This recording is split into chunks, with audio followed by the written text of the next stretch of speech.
नबी सल्लल्लाहु अलैहि वसल्लम का फरमान, जब तुम रमजान का चांद देखो तो रोजा रखो और जब शवाल का चांद देखो तो मौकूफ कर दो। सईदना अब्दुल्ला इब्न उमर से रिवायत है कि रसूलुल्लाह ने फरमाया, महीना कम से कम 29 दिन का होता है, बस जब तक तुम चांद ना देख लो रोजा ना रखो।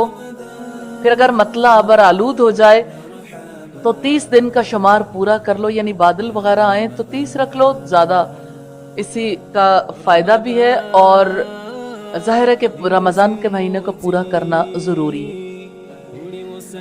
हमारे यहाँ एक बड़ी मुश्किल पेश आ गई है। बहुत सारे लोग ऐसे हैं जो कहते हैं बस मक्का में चांद निकल आया या मदीना में हमारे लिए काफी है, चाहे किसी भी दुनिया के मुल्क में रहते हो। हालांकि खूब अच्छे तरीके से जानते हैं कि अल्लाह ताला की निशानियां एक वक्त में पूरी दुनिया में जाहिर नहीं हो सकती।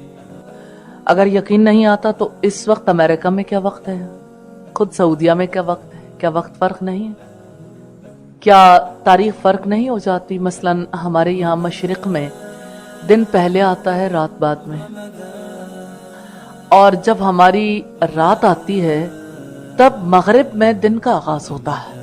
इसका मतलब ये कि उनका दिन बाद में शुरू होता है।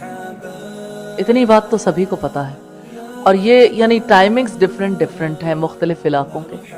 अब आप ये देखिए कि ज्योग्राफिकली भी ये साबित शुदा हकीकत है कि चांद एक वक्त में पूरी जमीन के लिए नहीं निकल सकता, उसकी मुख्तलिफ पोजीशंस होती हैं। अब बहुत सारे ऐसे लोग हैं जिन्होंने हर तरफ मूवमेंट चला दी कि बस एक चांद यही इत्तेहाद बैनुल मुसलमीन का जरिया है।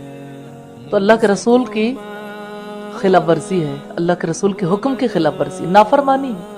आपने फरमाया चांद देखकर रोजा रखो और चांद देखकर ही अफ्तार करो। मुराद ये है कि ईद का चांद देखकर ही रोजे रखने बंद कर देंगे। उम्मुल मोमिनीन उम्मे सलमा से रिवायत है कि एक बार नबी सल्लल्लाहु अलैहि वसल्लम ने अपनी अज़वाज मुतहरात से 1 महीने का ईला किया, यानी तर्क ताल्लुक की कसम खाई।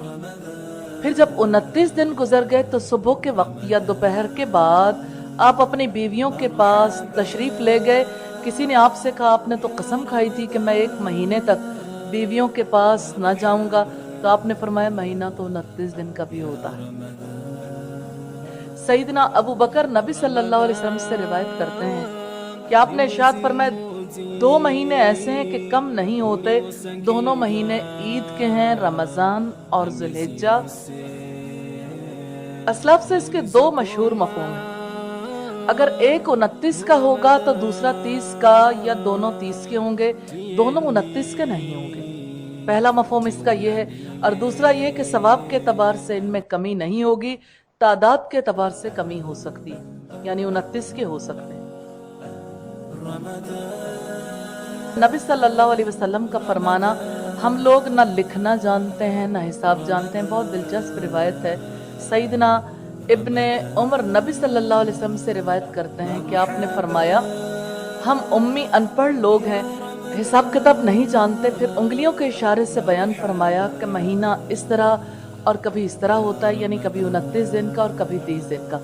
ये इस तरह की वजाहत हमें मुस्लिम की रिवायत से मिलती है। 3 दफा ये आपने फरमाया कि महीना या तो 1, 2, 3, ये 10 उंगलियां यानी 30 दिन का होता है, या आपने फरमाया 1, 2 और तीसरी दफा आपने ये अंगूठा बंद कर 29 दिन का होता है। कि हम तो ज्यादा हिसाब किताब नहीं जानते, लेकिन इतना पता है या 29 का होता है या 30 का होता है। इब्न माजा में भी ये रिवायत 1657 नंबर पर मौजूद है।